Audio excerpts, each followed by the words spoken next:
자, 에베소서 6장을 봅니다. 6장 1절에서 9절입니다.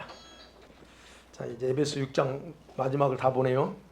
6장 1절 9절 교독합니다. 제가 1절 읽겠습니다. 자녀들아, 주 안에서 너희 부모에게 순종하라.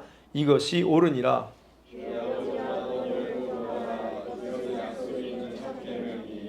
이로써 내가 잘되고 땅에서 장수하리라.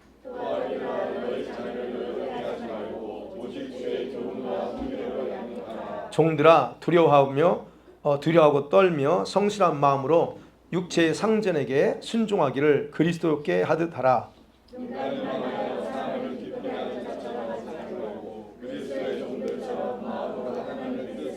기쁜 마음으로 섬기기를 주께 하고 사람들에게 하듯 하지 말라.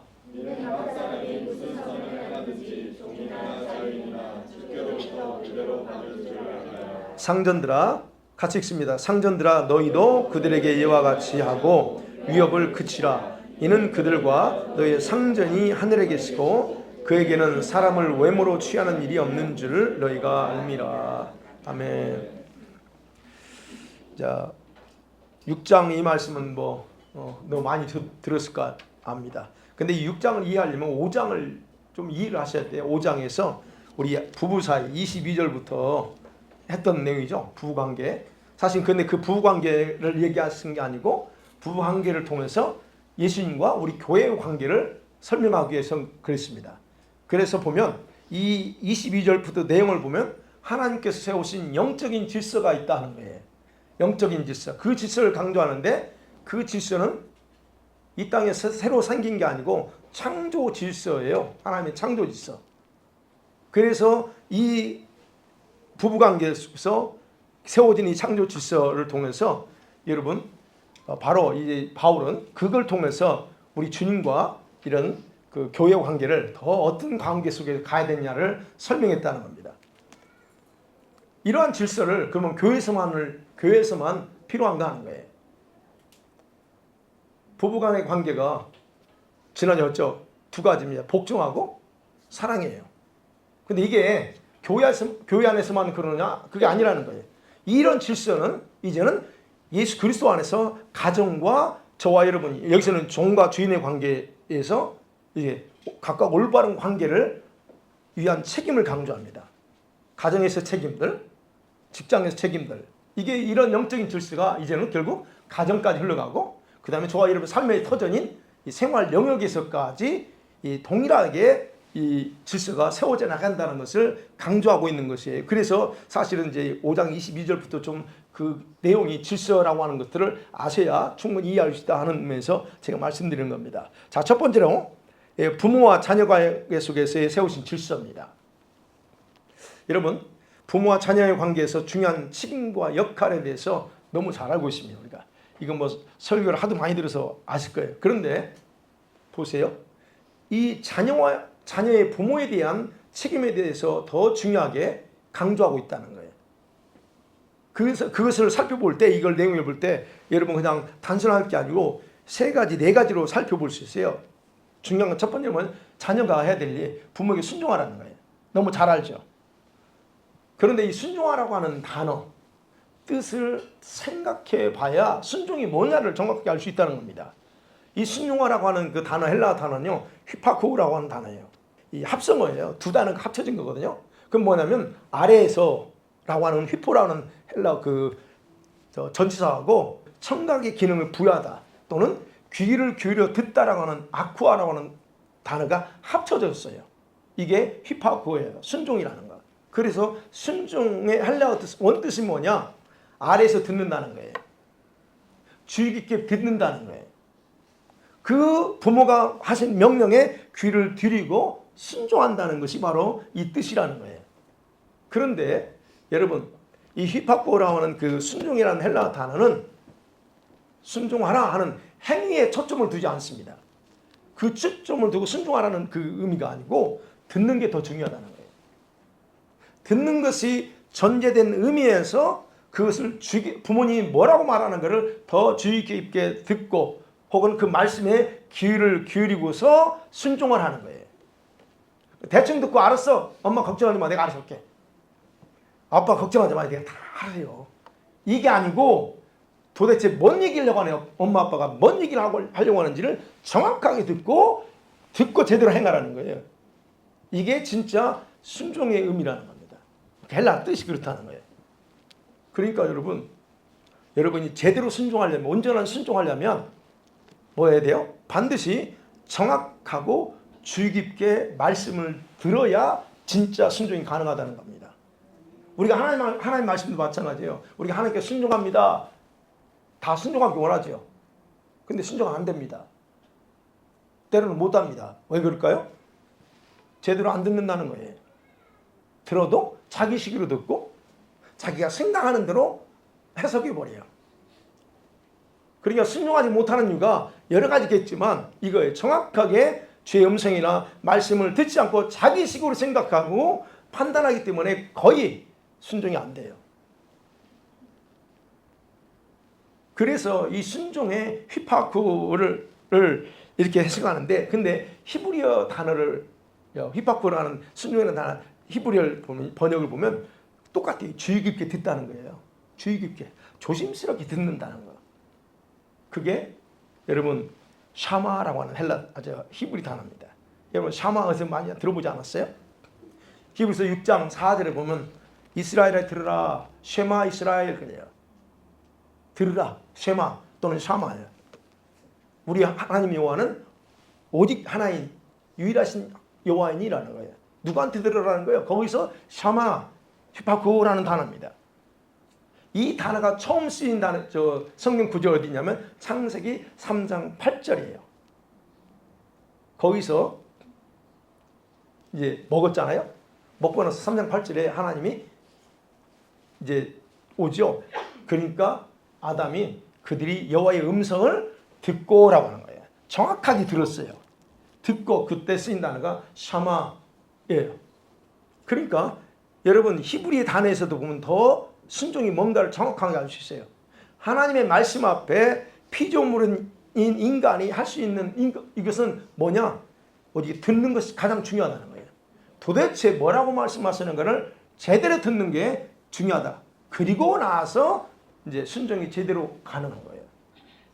그렇기 때문에 헬라 단어든 히브리어 단어든 부모에게 순종하라고 하는 이 뜻, 헬라 특별히 휘파크라고 하는 것은 행하여 순종하라는 의미가 아니고 부모님이 무엇이라 말씀하시는 것을 주의 깊게 듣고 마음에 새기라고 하는 것이 그 뜻 중에 하나이고, 그러면서 동시에 너의 말과 생각을 죽이고 내 말에 귀를 기울여라고 하는 것이 진짜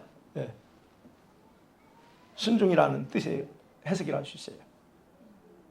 그렇기 때문에 우리가 이제 보자고요. 이거를 정리해 보면 여러분 하나님 말씀 우리 자녀들도 있지만 우리 자녀들이 또 그래야 되지만 우리가 또 하나님과 관계 속에서 보세요. 하나님 말씀이나 부모님 말씀에 진짜 순종하는 자녀는 어떤 자녀일 것 같아요? 부모님의 입에서 나오는 말씀이 하나님의 마음인 줄 알고 받아들이는 사람이 진짜예요.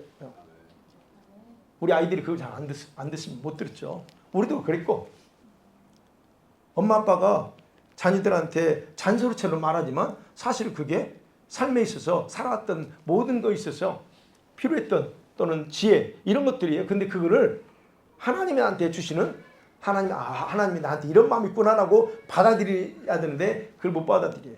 그러니까 진짜 순종한 자녀는 부모 입에서 나오는 말을 그렇게 받아들이고 그 말씀에 자세히 귀를 기울이는 것, 이게 바로 휘파크예요. 그리고 그것을 자기 마음에 품는 것, 이것도 휘파크예요. 그리고 행하는 게 순종이라는 겁니다. 근데 어쨌든 순종이라는 단어가 바로 그런 의미라는 거예요. 부모에게 순종하라고 하는 단어. 그 다음에 이제 또 하나 생각해 보세요. 두 번째 단어가 뭐냐면 2절이잖아요. 내 아버지, 어머니, 부모죠? 공경하라 그럽니다. 공경하라. honor your parents거든요. 여러분 부모를 존경하는 문제는 자녀들이 뭘 생각해야 되냐면 부모님이 가지고 있는 권위, 하나님 주신 권위와 부모가 자녀를 위해서 헌신했던 거, 희생한 것을 그대로 인정하는 것과 관련돼 있어요. 공경하는 거는. 헬라어로 공경한다는 건 티마오예요. 티마오. 그야말로 존경한다, 높이 평가한다는 거예요. 또는 더 다른 말로 부모의 권위나 헌신을 가치를 높여서 평가해 주는 거예요. 그게 공경이라는 뜻입니다. 그냥 단순히 존경하는 감정만을 얘기하는 게 아니에요. 어머니니까 존경해요. 어머니 그동안 고생 많으셨어요. 이것만을 얘기하지 않습니다. 그분의 가치를 인정해주고 거기에 맞는 대우를 해주는 것이 공경의 진짜 뜻이라는 거예요. 특별히 이 단어가 부모와 관련돼서 공경한다고 할 때는 그 어떻게 부모의 권위나 역할을 존중하고 인정해주면서 그들의 필요까지 채워주는 거예요. 이제 부모가 뭘 필요로 하는가? 부모의 필요를 채워주고 그리고 그 부모를 소중히 여기면서 귀하게 대우해주라는 뜻이 바로 이 공경한다는 헬라 뜻이라는 거예요. 그렇다면 보세요. 부모에게 주신 이런 권위와 희생을 어떤 방식으로 높이 평가해야 될까? 어떤 방식으로 높이 평가할 수 있을까요? 어렵지는 않습니다. 제가 설교를 준비하면서 저도 사실 이렇게 부모 어버이 주일에 설교도 몇 번 했지만 이렇게까지 또 6장 하면서 상세하게 한 적은 없는데 여기 보세요. 어떻게 하면 부모의 권위와 희생을 높이 평가할 수 있느냐? 부모님의 가르침이나 훈계를 적극적으로 수용하는, 그러면서 자기 삶에 그대로 적용하는 것이 바로 그걸 높이 평가해 주는 거예요. 우리 부모님들이 또 여기 우리 집사님들 다 부모잖아요, 있잖아요. 그러면 여러분이 어떻게 자녀를 희생하고 있는지, 또 우리 부모들이 어떻게 나를 위해서 했는지에 대해서 그걸 우리 다 알아요. 그렇다면 부모가 주는 이런 여러 가지 가르침이나 훈계들을 수용해서 내 삶에 그대로 적용해야 된다는 거예요. 그런데 이제 문제는 그렇잖아요. 자녀들이 성장하면 각각 그 나름대로 독립적인 생활 방식을 가지고 있기 때문에 간섭받기를 싫어합니다. 그걸 다 간섭이라고 생각하고 또는 어떻게 보면 간섭하는 분도 있어요, 사실은. 그런데 중요한 것은, 그럼에도 불구하고 중요한 것은 자기 부모를 공경할 줄 아는 자녀는 아까 말씀드린 부모님 앞에서라도 아니라도 부모를 기쁘게 해드리기 위해서 순종하는 자세와 태도를 가진다는 겁니다. 그게 공경이에요. 그 말 들으면 마음은 편하지 않아. 왜 엄마가 또 저럴까? 아빠가 또 저럴까? 왜? 잔소리처럼 말할까라고 할지라도 그 앞에서는 그냥 그걸 순종하는 자세로 받아들이는 자세를 가져야 되는 게 그게 그 부모를 공경하는 태도라는 거예요. 그럼 구체적으로 성경에서 말하는 거예요. 구체적으로 어떻게 하는 게 부모를 공경하는가? 여러분 구약에서는요, 부모를 공경하는 것에 대해서 신약에서는 그렇게 상세히 안 나오지만 구약에서는 율법이 나옵니다. 구약에서는 부모님을 어떻게 공경하는 것이 하냐고 나왔냐면 부모님께 물질적으로 도움 주는 것도 구약에 나옵니다. 그래서 부모에게 물질적인 도움을 주셔야 돼요, 여러분이. 그리고 그 부모들의 말을 경청하고 존중하는 태도, 이게 구약에서 가르치는 부모를 공경하는 그런 방법으로 나와요. 그래서 어쨌든 두 번째로 이렇게 부모를 공경하는 것, 이것이 중요하게 강조되고 있다는 거예요. 그 다음에 세 번째로 생각할 수 있는 것이 뭐냐? 3절에 보니까 땅에서 장수한다 그래요. 또는 그리고 주 안에서 그래요. 일단 주 안에서를 먼저 찾아보죠. 자녀라 주 안에서 그랬습니다. 주 안에서 하래요. 부모를 공경하고 부모님께 순종하는 것이 주 안에서 진행돼야 된다라고 말합니다. 굳이 주 안에서 안 넣어도 사실은 우리 도덕적으로 부모에 대해서는 다 그런 마음 가지고 있어요. 근데 왜 여기에 바울은 주 안에서 하라 그렇게 명령했을까 하는 거예요. 여러분, 왜 그럴까? 그것은 하나님 자신이 우리 성도들에게 요구하는 원리에 근거해서 그렇게 교훈하기 때문에 그래요. 하나님의 원리에 근거해서. 여러분 보세요. 바울이 지금 부모 공경과 순종이 자녀들에게는 당연한 일이에요. 그죠? 당연히 해야 됩니다. 그럼에도 불구하고 왜 주 안에서라고 하는 추가해서 이렇게 명령했을까 하는 거예요. 그 이유는 두 가지로 생각할 수 있어요. 하나는 여러분 이방인들과 이 에베소 교회 이방인들과 그리스도인 간의 구별을 하기 위해서 이렇게 하는 거예요. 무슨 말이냐면 에베소 교회 성도들 백그라운드가 뭡니까? 이방인이에요. 젠타일이에요. 그리고 그들의 생활과 문화는 이기적이에요. 기독교적이 아니에요. 세상 이교도적인 그런 백그라운드예요. 전혀 우리 성경과 또는 기독교적인 것과 상관이 없는 그런 백그라운드예요. 그럼 우리가 일치가 안 됩니다. 바로 바울은 그들에게 주 안에서 순종하라는 명령을 통해서 성도들 스스로가 구별의식을 갖게 하는 거예요. 너희들 저거하고 다르다는 거예요. 순종하겠지. 부모 공경한 나름도 공경한다고 하겠지. 그러나 주 안에서 해야 돼 라고 하면서 구별시킵니다. 그 다음에 두 번째는 왜 주 안에서라고 했을까 하는 거 보면 여러분 그들의 순종행위가 억지가 아니고 주님 대신 그리스도를 대신하는 의식으로 행하게 하는 겁니다. 이 말씀이 이해가 되세요? 그리스도 안에서라고 하는 바울의 표현은 우리 성도들이 우리 주님과 연합되어 있다는 것과 그리고 세상에서 예수 그리스도에 대한 대표성을 말하고자 이런 표현을 쓰는 거예요. 너희는 그리스도를 대표하는 사람이야 라고 하는 거예요. 우리가 세상을 향해서는 예수님을 대표하는 사람입니다. 그죠? 그러면 가정에서도 마찬가지고 똑같다는 얘기예요. 그렇기 때문에 자녀들이 부모에게 순종하는 것은 예수 그리스도를 대표하는 자로서 마치 하나님께 순종하는 것과 동일하다는 그런 의미로 바울이 주 안에서 하라라고 얘기하는 거예요. 그러니까 여러분이 부모에게 순종하는 것, 부모를 공경하는 것은 하나님께 하는 것과 똑같아요. 그리고 하나님을 대신해서 또는 대표해서 여러분이 그렇게 하는 것 같다라고 하는 것을. 그런 의미에서 바울은 예수 안에서라고 하는 말을 더 추구했다는 거예요. 그 다음 네 번째로 3절 그겁니다. 여기 계명이죠. 근데 여기 약속이 포함되어 있습니다. 이로써 내가 잘되고 땅에서 장수하리라. 약속이 포함된 첫 계명이 이 계명이 부모에 대한 거예요. 여러분 10계명 중에 이 계명만 뭐라고 표현돼요? 네가 그러면 장수할 거야 그래요. 즉 이 말은 하나님께서 이스라엘 백성에게 주신 10계명에서 유일하게 약속을 포함해서 주신 계명. 그러면서 순종을 요구한다는 거예요. 그래서 그 내용이 뭐예요? 잘 될 거야 너. 무슨 약속이 너 잘 된다? 이 땅에 사는 동안 잘 된다? 형통한다? 그러면 장수의 복이 여기 포함되어 있습니다. 성경에는요 장수의 복을 약속하는 그 성경 구절 7가지 돼요. 그 중에 하나가 부모 공경해. 그러면 너 장수할 거야 라고 합니다. 여러분 이 장수의 축복은 오래 사는 것이라고 우리가 얘기할 수 있지만 건강과 관련돼 있잖아요. 그럼 오래 살려면 건강해야지. 골골하면서 오래 살면 자녀들한테 그거 민폐죠. 그러니까 그건 건강과 관련돼 있어요. 그럼 인간의 수명이 죄악으로 인해서 단축됐잖아요. 그런데 부모에게 순종하고 공경하는 그런 자녀들에게는 바로 이런 것이 보장해 주겠다는 얘기예요.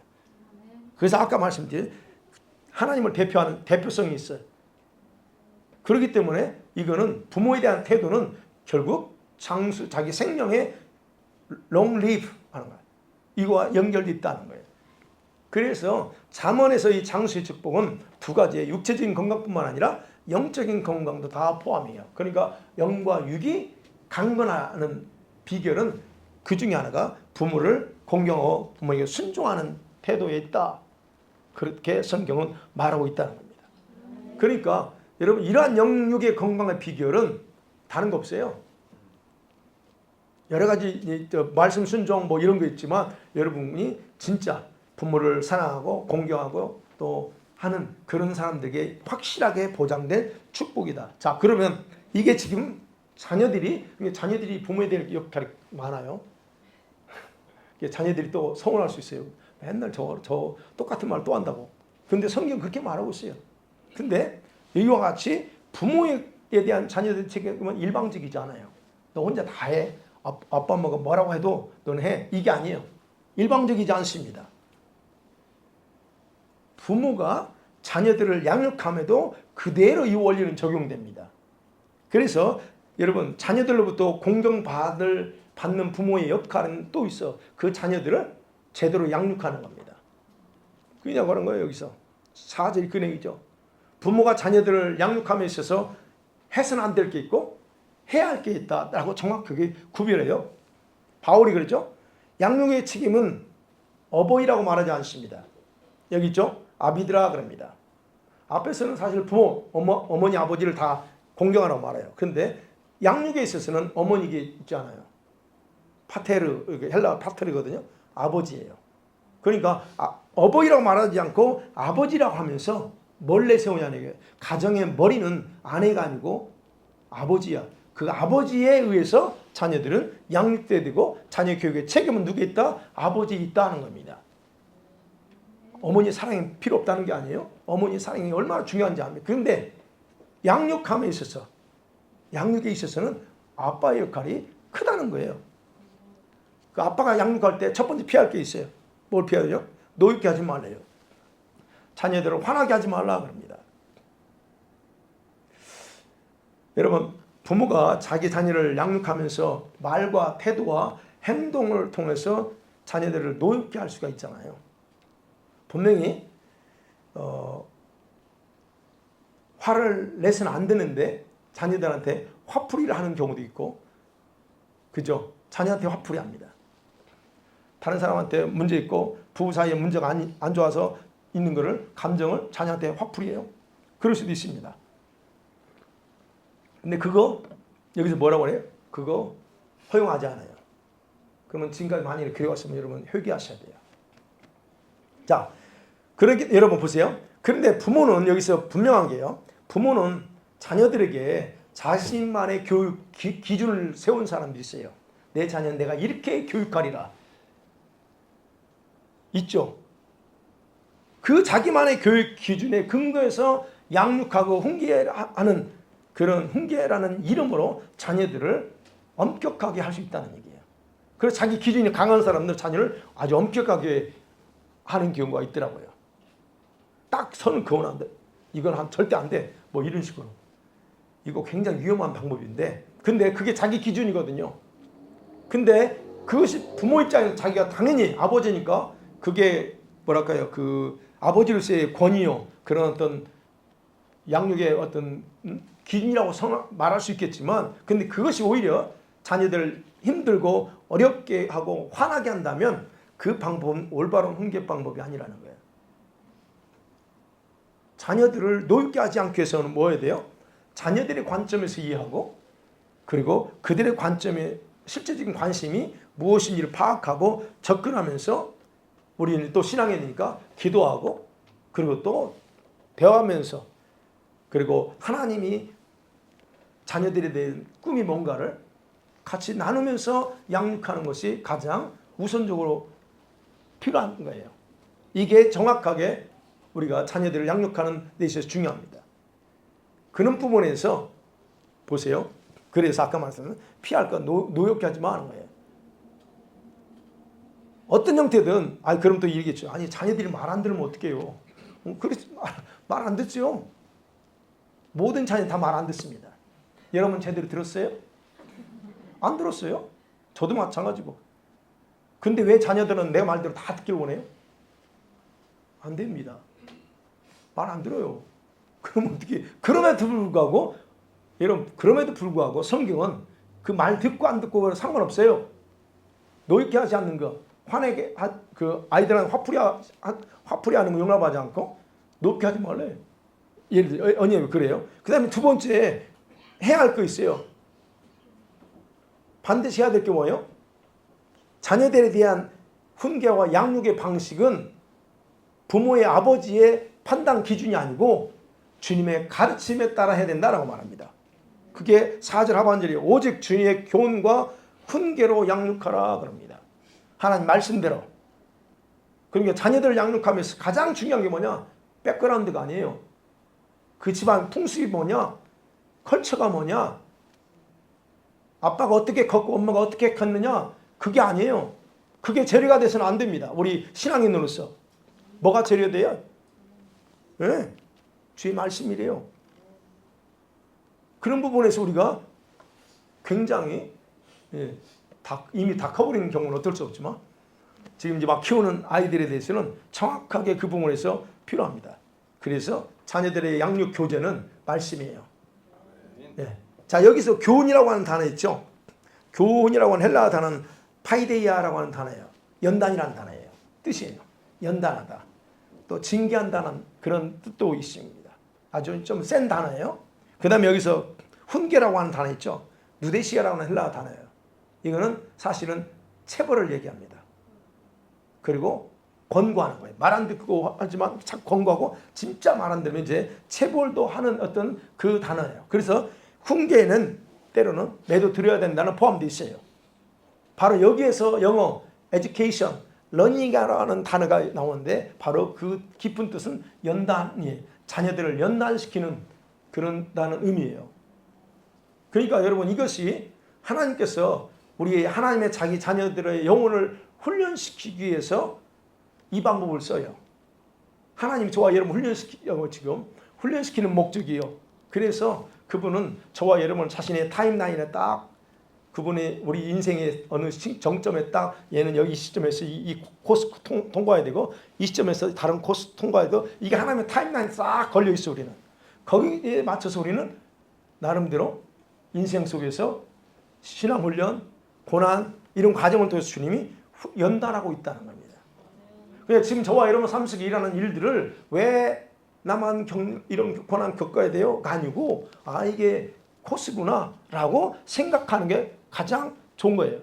그래서 파이데이아 이 여러분 교훈의 목적은 살아계신 하나님 말씀을 삶 속에서 깊이 새기고 인생의 주인과 그리고 인생의 목적등이 뭐냐 그리고 하나님 없이는 살 수 없는 그런 존재라고 하는 것을 정확하게 인식시키기 위해서 파이데이아 즉 여기서 말하는 교훈이에요.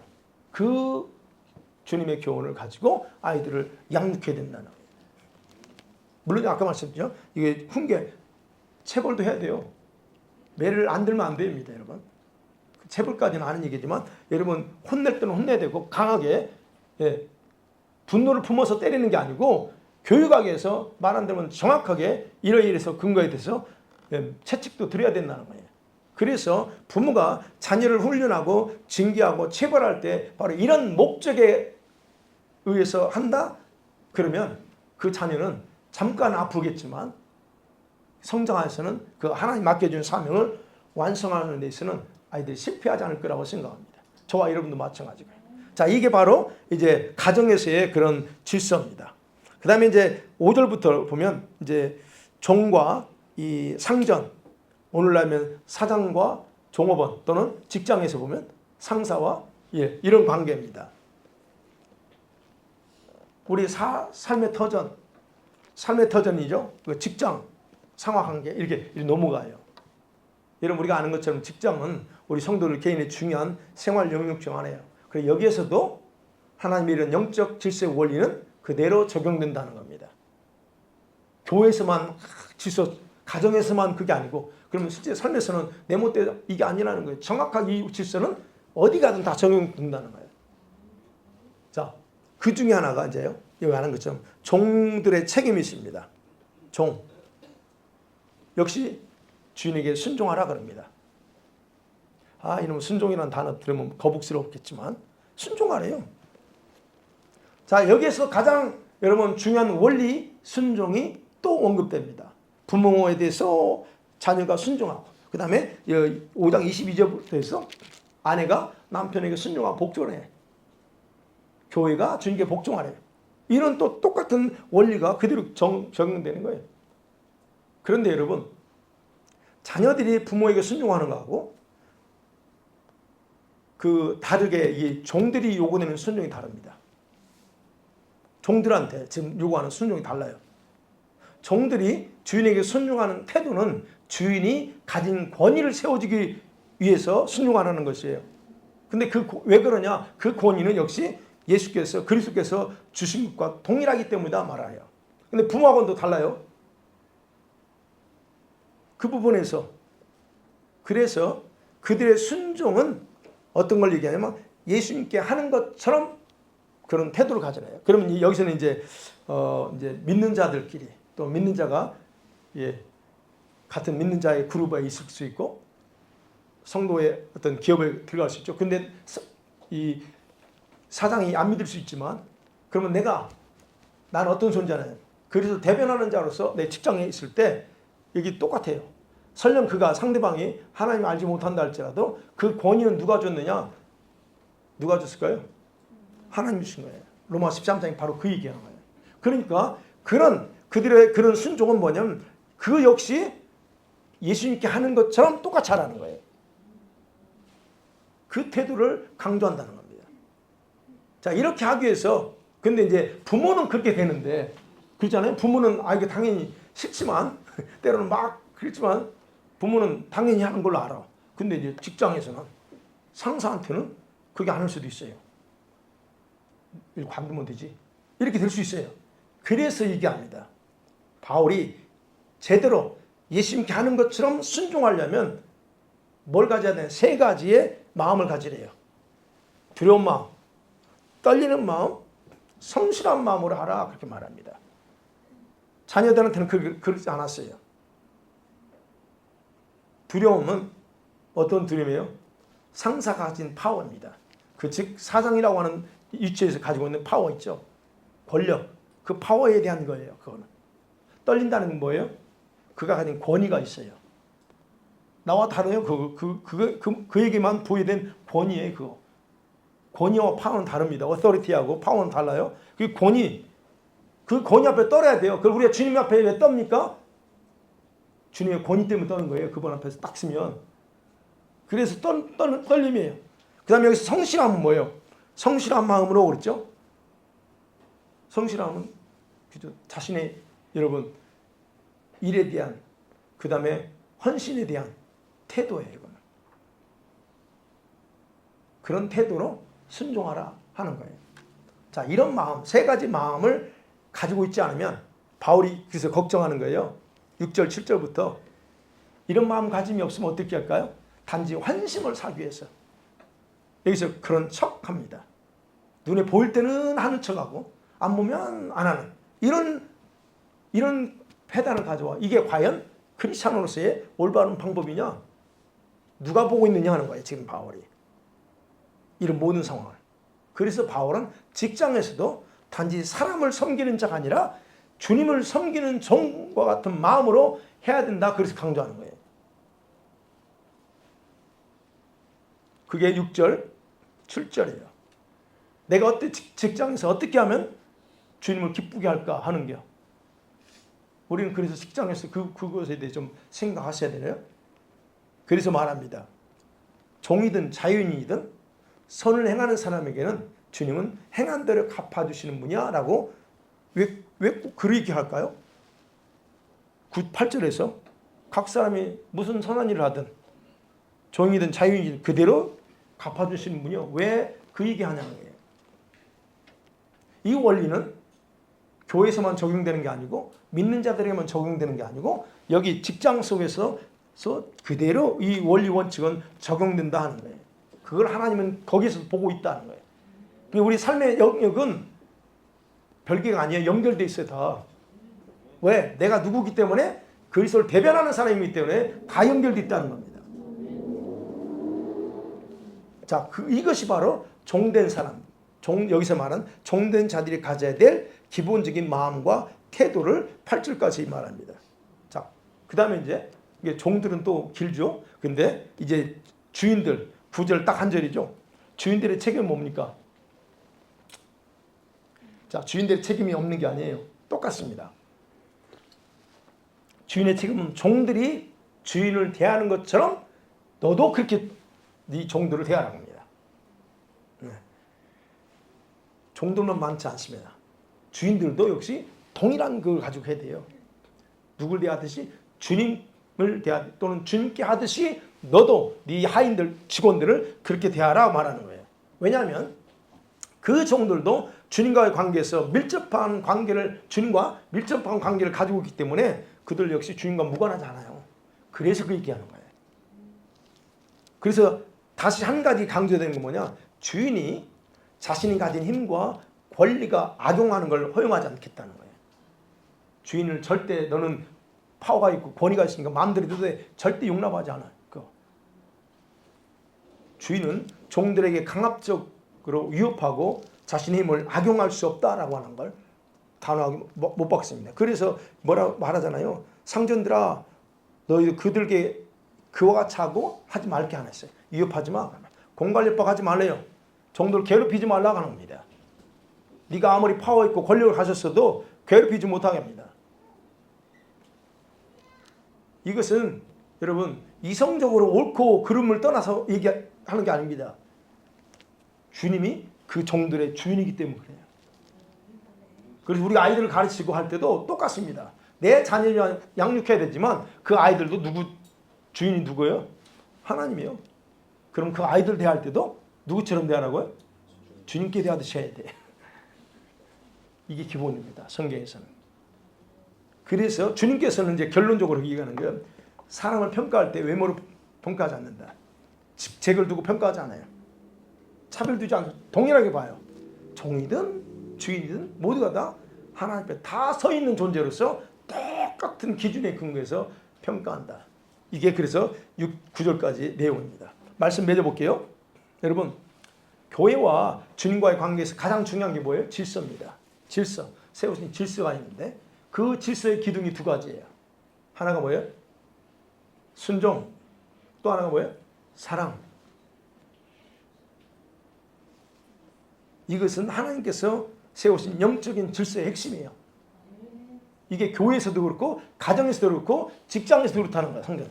근데 가장 여러분 먼저 강조되는 건 교회인 성도가 주님과의 관계에서 온전한 순종과 사랑을 기초로 해서 어디까지 가야 돼? 가정으로 가고 그 원리가 가정에서만 머무는 게 아니고 직장에서 인간관계에서까지 그대로 확장된다. 그러면 가정이 작은 교회 공동체예요. 여러분 기억하셔야 돼요. 가정이요. 이게 교회입니다, 여러분. 주님의 눈에 작은 교회 공동체예요. 여러분 부부하고 자녀들이 있죠. 그게 주님의 눈은 교회입니다. 작은 교회 공동체. 그래서 가정에서 남편이 머리가 돼야 돼요. 그게 늘 말씀드리는데 그렇게 했을 때 그 공동체가 주님의 눈에 온전해져요. 그러니까 가정에서 자녀들과 부모 간에 이런 질서가 온전하게 세워지도록 특별히 자녀들이 책임이 있어요. 순종하는 부모에게. 그럴 때 직장에서도 이 질서는 온전히 세워나갈 수 있다. 제가 오늘 본문의 근거에서 얘기하는 거예요. 자, 그래서 질서는 무시되거나 파기하라고 여러분 세운 게 아니고 반드시 필요하기 때문에 질서를 만들었다는 거예요. 그리고 이런 질서는 사람이 만든 게 아니라 누가 만들었어요? 하나님께서 직접 세우신 거기 때문에 거기에 더 영적인 원리가 숨겨져 있다는 거예요. 그럼 이 질서는 반드시 지켜져야만 그 질서를 세우신 하나님께 영광이 되는 겁니다. 그래서 교회 안에서 이 질서가 이 주님과의 관계에서 세워지면 그곳에 영광이 임재하고 가정에서 자녀와 부부 간에 이런 질서가 세워지면 거기에 하나님의 영광이 머무는 거예요.